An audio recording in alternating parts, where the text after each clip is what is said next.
Help me reach 1,500 subscribers. My name is Laura, I'm 39, and I've been married to David for 7 years. David is steady, dependable, calm, everything I believed I needed. Our life in a quiet Pennsylvania suburb was comfortable. Saturday mornings at the grocery store, afternoons doing yard work, evenings cooking simple meals together.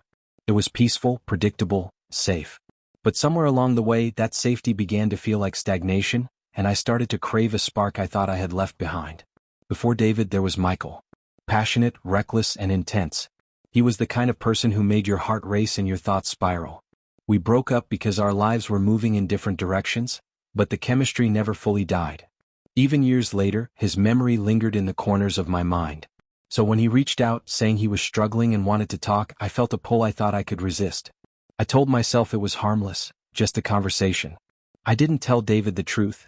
I said I was visiting a friend. That should have been my first warning.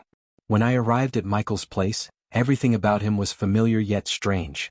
He looked older, tired around the eyes, but his smile still had that spark I remembered. We hugged, and the moment lingered too long. I noticed it, and yet I didn't pull away. We talked for hours, revisiting the past, our mistakes, and the what-ifs that haunted me. He admitted things he had never confessed before. I cried unexpectedly. I tried to convince myself I was just seeking clarity. That night, I stayed in the guest room thinking my intentions were pure. But sleep refused me.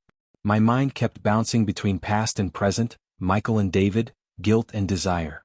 The next morning, David messaged me, "Hope you're okay. Let me know when you're coming back." I stared at the screen, guilt pressing down, but I ignored it. I told myself I hadn't done anything wrong. Then Michael suggested a walk.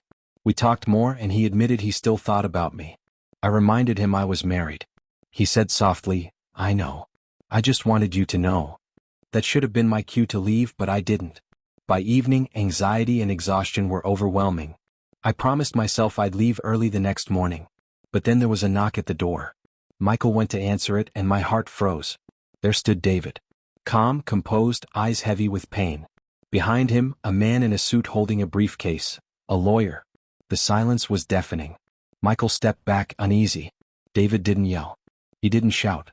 He spoke quietly, "I figured I'd find you here." My legs trembled. I tried to explain, "This isn't what it looks like." He nodded slowly, "That's what people say when it is exactly what it looks like." David listened without interruption as I stumbled through explanations. He said, "You don't go behind your spouse's back for closure. You face the truth inside yourself." The lawyer stepped forward, handing me an envelope. Divorce papers. My stomach dropped. I hadn't planned for this. David simply said, "I deserve honesty.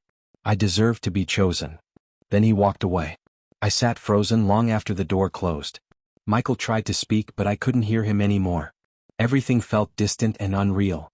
In the following weeks, I replayed every decision, every lie, every rationalization. David never begged. He didn't yell. He chose dignity. And slowly, painfully, I realized the truth. I didn't lose my marriage because I visited an ex. I lost it because I avoided facing difficult truths in my own relationship. Closure isn't given by someone else. It's a choice you make yourself. And the hardest lesson I've learned is that sometimes, protecting your present means letting go of the past completely.